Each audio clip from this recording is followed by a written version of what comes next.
it's a chilly fall day outside with a little bit of rain, feels like a great day to do some baking and make some banana bread. All right, for the dry ingredients, we're gonna work with 2 cups of all-purpose flour. This is our 2nd cup. A teaspoon each of baking powder and baking soda, and a teaspoon of cinnamon. I'm just gonna sift all of those through so we don't have any lumps. Okay, and for our wet ingredients, I'm using a large measuring pitcher so I can just mix everything together. And we start out with 1/2 cup of a neutral vegetable oil, 2 large eggs, 3/4 cup of granulated sugar, a teaspoon each of table salt, and vanilla. We're going to give all of that a good whisk together. I just mix that till it's thick and frothy.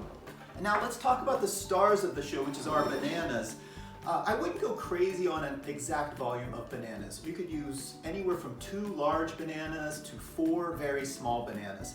I'm actually using 3 today, and 2 of which came from last week's purchase. These bananas are pretty brown and easily peelable. They're pretty soft. And I'm going to add 1 more that's a little bit firm, and I'm going to chop that up so when you eat the bread, you really do come across a nice chunk of banana.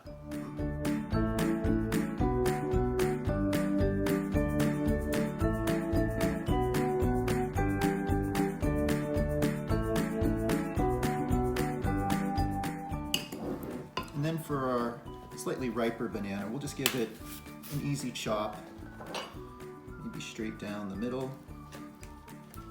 It's still pretty soft, but I like those larger chunks that show up throughout the batter. I've already prepared a standard size loaf pan, which is about 1.5 quarts.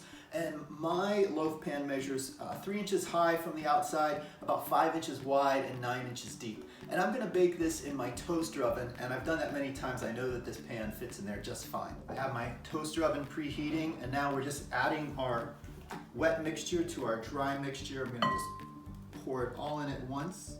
Using a spatula is really good here. You wanna get all of that good stuff out of your wet measuring container. All right, this is almost coming together. Now, I like to add 1/2 cup of chopped pistachios. I love that sort of green and yellow tinge, and I love the crunch. I think it adds something really special to banana bread. Okay, let's get that all in our loaf pan that we prepared earlier. All right, be sure to smooth the top just a little bit. It doesn't have to be perfect. Okay, we're going into a toaster oven. You could certainly do this in a regular oven, but I like this because of the size and convenience. 325 for a full 60 minutes.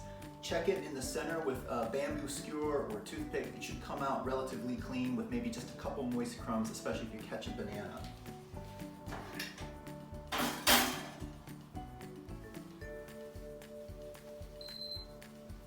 Oh, barely makes it out.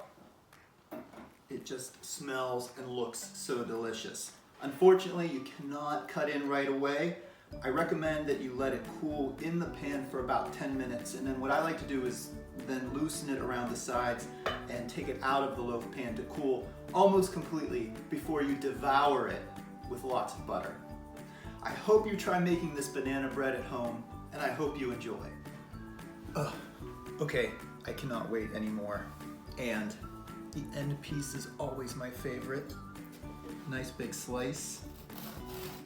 Serrated knife is really good for this.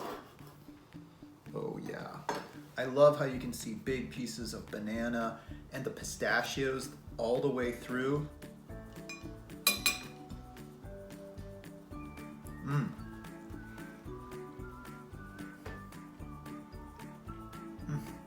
So good.